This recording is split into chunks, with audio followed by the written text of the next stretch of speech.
Selamat pagi saudara-saudaraku yang dikasihi Tuhan Yesus Kristus.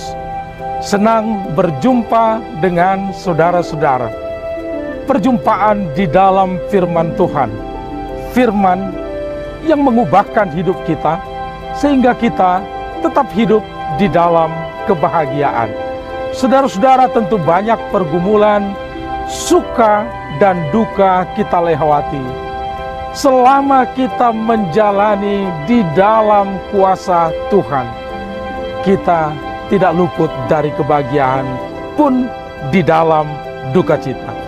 Saudara-saudaraku, inilah firman Tuhan yang akan kita dengarkan pada hari ini. Shalom Bapak Ibu, saudara-saudara yang terkasih dalam Tuhan kita Yesus Kristus, dimanapun berada kiranya selalu dalam lindungan Tuhan.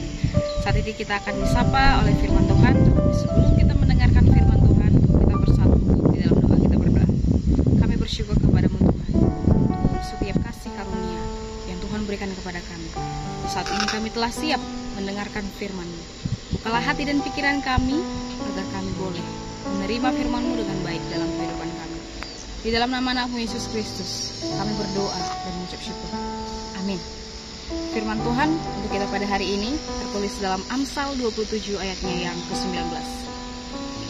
Seperti air mencerminkan wajah, demikianlah hati manusia mencerminkan manusia itu. Demikian firman.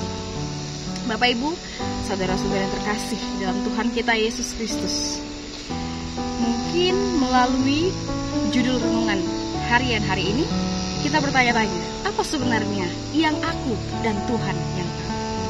Yang aku dan Tuhan yang tahu ialah isi hati kita.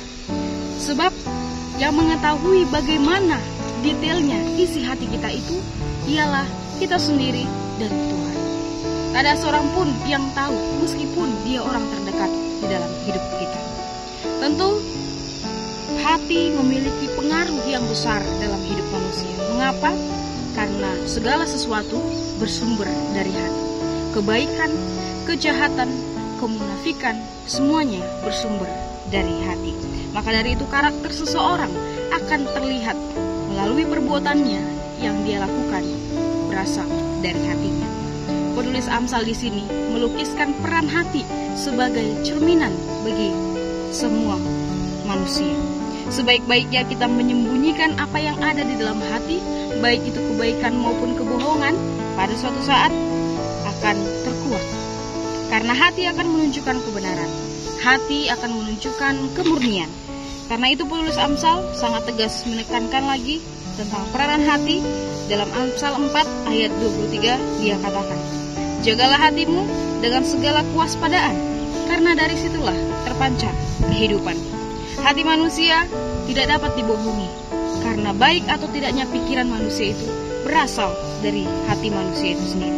Perbuatan baik yang dikehendaki Allah untuk kita lakukan hanya bisa berasal ketika kita memiliki hati yang mau melakukan kebaikan.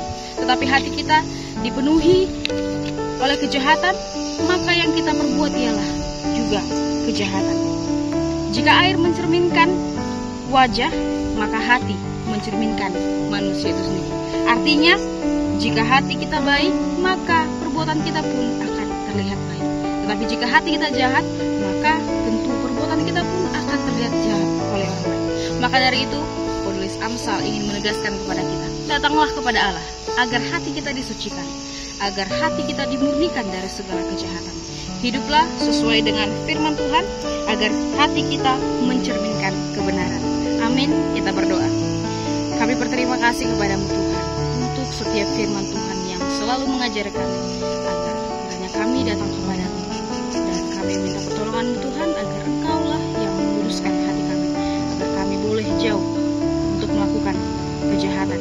Tapi kami boleh Tuhan melalui firman-Mu ini, kami boleh melakukan kebaikan untuk orang-orang di sekitar kami. Kami serahkan segala aktivitas kami ke dalam tangan-Mu. Dalam nama Anakmu Yesus Kristus kami berdoa dan mengucap syukur. Amin.